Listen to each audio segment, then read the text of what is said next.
여러분 반갑습니다. 여러분의 멘탈 전도사 천만쌤입니다. 어느새 또 오전 시간이 거의 끝나갈 무렵이 다가옵니다.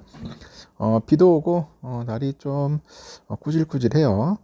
오늘 같은 날은 뭐 따뜻한 커피 한 잔 마시면서 하루를 좀 평화롭게 여유 있게 쉬시면서 또 다음을 위해서 또 재충전하셔야겠죠. 다음 주를 향해서 재충전하는 그런 뜻깊은 날이 되었으면 좋겠습니다. 다양한 소식들이 있어요. 그래서 한번 여러분들에게 전달할 테니까 참고하시고, 제가 이야기하는 뭐 기업이나 그런 종목에 대해서 여러분들은 보시고 한번 잘 판단을 하셔야 돼요. 무조건 제가 이야기했다고 해서 뭐 투자할 필요는 없습니다, 여러분. 그 바보 같은 짓입니다. 하여튼 제가 볼 땐 그래요. 뭐 유튜브에 나와서 이야기하는 뭐 전문가들, 뭐 교수들, 뭐 슈퍼개미들, 뭐 다양한 부류들이 많아요. 뭐 이야기를 하는데 그 사람들 말 듣고 100%할 필요 없습니다. 보시고 가릴 건 가리고 버릴 건 버리고 잘 판단해서 관심이 있다 하면은 공부를 좀 하십시오. 한 3개월 정도는 한번 지켜보고 어느 정도 확신이 들 때 그때 접근을 하는 겁니다. 하나씩 하나씩 매수 나가는 거지. 뭐 갑작스럽게 이거다 생각해가지고 뭐 몰빵 때린다거나 무리하게 투자를 하면은 거의 실패를 하더라고요. 그런 분들을 제가 많이 봤습니다. 많이 봤는데 대부분 결말이 안 좋아. 결말이 안 좋아서 이야기를 하는 겁니다. 결말이 좋으면 저도 좋겠죠. 음? 그리고 주위에 있는 분들도 제가 많이 봐요. 보니까 그런 분들도 그래요. 성급한 사람은 거의 손실이 좀 많아. 이익이 없어. 그래도 좀 느긋하게 하시는 분들이 좀 늦더라도 그런 분들이 나중에 보면 이익을 내고 있습니다. 그래서 꼼꼼하게 좀 보수적으로 그렇게 접근을 하시라는 겁니다. 너무 성급할 필요 없어요. 막 늦었다고 생각할 필요도 없습니다. 절대 조급한 마음을 갖지 않았으면 좋겠습니다. 조급한 마음 때문에 항상 내동매매도 하는 것 같아요. 내동 터지면은 큰일 납니다, 여러분 진짜. 여러분 계좌가 녹아 내려갈 수 있습니다.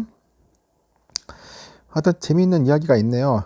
예를 들어서 뭐 투자자 A씨가 있어요. A씨 50대 남자인데 직전 사업년도 말 기준으로 30억 정도 규모의 삼성전자 주식을 보유하고 있습니다. 그리고 이 A씨의 배우자와 자녀도 20억 원 상당의 삼성전자 주식을 갖고 있습니다. 도대체 얼마나 갖고 있는 거예요? 한 50억 정도 갖고 있다는 거네요. 삼성을 50억 정도. 대단합니다. 국내 대표 오량주 삼성전자에 꾸준히 투자해온 결과인데 그런데 정부가 최근에 발표한 세법 개정안을 두고 고민이 커지더라. 삼성전자에 장기 투자하고 싶은데 대주주 요건에 해당할까 불안한 그런 상황이죠. 그래서 뭐 세무사 찾아가고 별 이상한 행동을 많이 하고 있는 겁니다. 이제 대주주 요건에 들어가니까.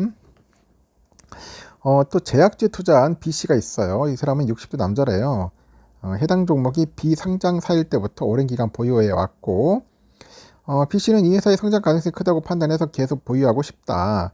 근데 문제는 현재 주가 추이를 보니까 올 연말에는 보유 평가액이 한 10억 원을 넘길 것 같다는 그런 점이죠. 혹시라도 내년에 매도해야 할 일이 생기면 거액의 양도세를 물을까 불안하더라. 대주주 양도세 때문에 난린 것 같아요. 이렇게 정부의 세제 개편안을 두고 투자자들이 혼란에 빠져 있는 상황이라고 합니다. 주식의 양도소득세 과세 대상인 대주주의 기준을 종목당 보유 금액 50억 원 이상에서 10억 원 이상으로 하향 조정하기로 결정했죠. 50억에서 10억으로. 주식 양도세 과세 기준이 강화되다 보니 한순간에 대주주가 될 처지에 놓인 투자자들이 이제 세금 폭탄을 피할 방법을 묻기 위해서 증권사 프라이빗 뱅킹 센터를 찾았다고 합니다. 그래서 이들이 절세를 위해서 연말에 보유 주식 비중을 줄이면은 시장에는 대규모 매도 물량이 쏟아질 거라는 그런 우려감이 커진 것 같아요. 우려감 커지고 있더라. 금토학에 따르니까 기재부가 지난달 31일 발표한 25년 세제 개편안을 보니까 주식 양도세 대주주 기준이 종목당 보유액이 50억에서 한 10억 원으로 낮춰졌습니다. 50억에서 10억 낮춰졌고 이 자본시장에 대한 과세 기준이 강화된 것인데 대주주에 해당하면 주식 매도에 따른 차익의 27에서 27.5%, 22에서 27.5% 그런 세율로 양도세를 내야 돼요. 양도세. 이 양도세 대주주 기준이 크게 낮아지다 보니까 투자자들의 관련 문의가 이제 급증하는 것으로 현재 알려져 있죠. 최근에 주식 투자 고객의 그 최대 관심사가 양도세 대주주 기준 강화와 이 배당소득 분리과세라고 합니다. 어떻게 하면 세금을 줄일 수 있을지에 관한 문의가 늘고 있다고 이제 분위기를 이제 전달하는 거죠.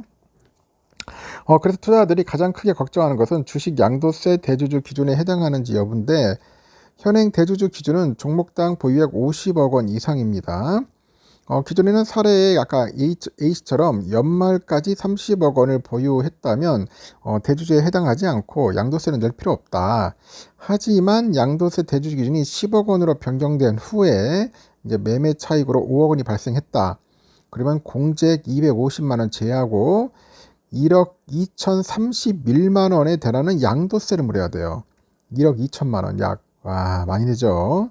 세금을 1억 2천 뜯어가니 얼마나 자기도 괴롭겠습니까? 억울하겠습니까? 결국 차익의 5분의 1이 세금으로 날아간다는 거예요. 이 같은 세금 부담을 피하기 위해서 주식 보유 비중을 일부 축소할 것을 이제 권고를 하는 거죠. 팔아치우라는 거예요. 양도세 대주주 요건을 피하기 위해서 직전 사업년도 말 기준으로 세법 개정에 따른 과세 기준액 10억 원 이하로 주식 보유 비중을 조정할 필요가 있는 겁니다. 예를 들어서 12월 말 결산 범위라면 올 연말 기준으로 평가액 이게 10억 원 미만으로 맞추기 위해서 주식의 일부를 매도할 필요가 있다는 겁니다. 그래서 이때 보유 주식수는 주문 체결일이 아닌 결제일을 기준으로 판단한다. 결제일을 기준으로 판단하기 때문에 12월 말 법인의 경우 연말 폐장일 이틀 전에 매도 주문 때려야 돼요. 매도해야 돼요. 대주주는 종일 종목에 대해서 10억 원 이상 보유한 경우에 해당되기 때문에 다양한 종목에 분산 투자하는 것도 세금 부담을 피할 수 있더라. 그리고 연말에 보유주식을 팔고 다시 사들여서 양도세 대주주 요건을 피할 수는 있는데, 주가 변동이 고민이라면 가족에게 증여하는 방법도 한 가지 방법이다.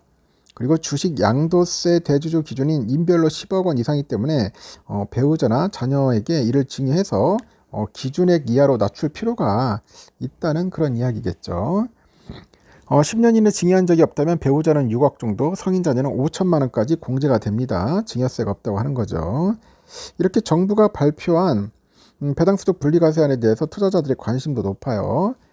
세제 개편을 해보니까 고배당 상장사로부터 받은 배당소득은 종합과세 대상에서 제외하고 분리과세하는 제도가 내년 도입됩니다.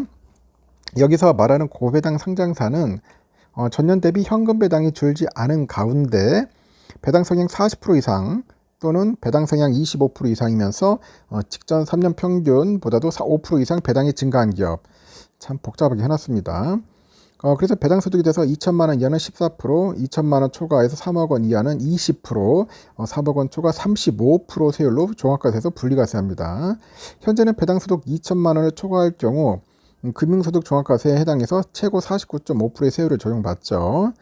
이렇게 최고 세율을 적용받는 CC의 경우 이자 소득 5천만 원, 그리고 배당 2억 원에 대한 세금은 현재 기준으로 약 1억 483만 원이네요. 1억 483만 원. 하지만 그 개정세법에 따라서 배당소득 분리과세를 신청하면 세금은 6,061만 원이니까 기존보다 한 4,422만 원 줄어드는 거죠.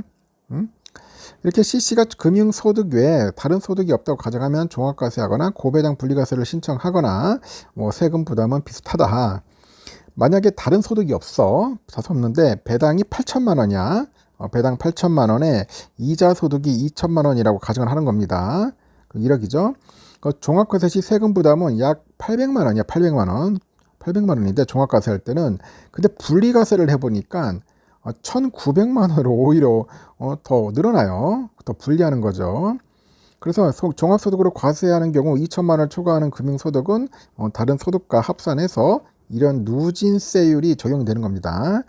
따라서 2천만 원을 초과하는 금융소득이 어느 정도인지, 합산되는 종합소득의 규모가 어느 정도인지 그 적용되는 세율이 달라집니다. 그래서 여러분들 잘 계산을 해야 돼요. 이렇게 고배당 분리과세를 신청하면은 3단계 누진세를 따라서 세금이 계산되고 다른 종합소득과 합산되지는 않는다. 따라서 분리과세 신청은 높은 종합과세 세율을 적용받는 사람에게는 가장 유리하더라.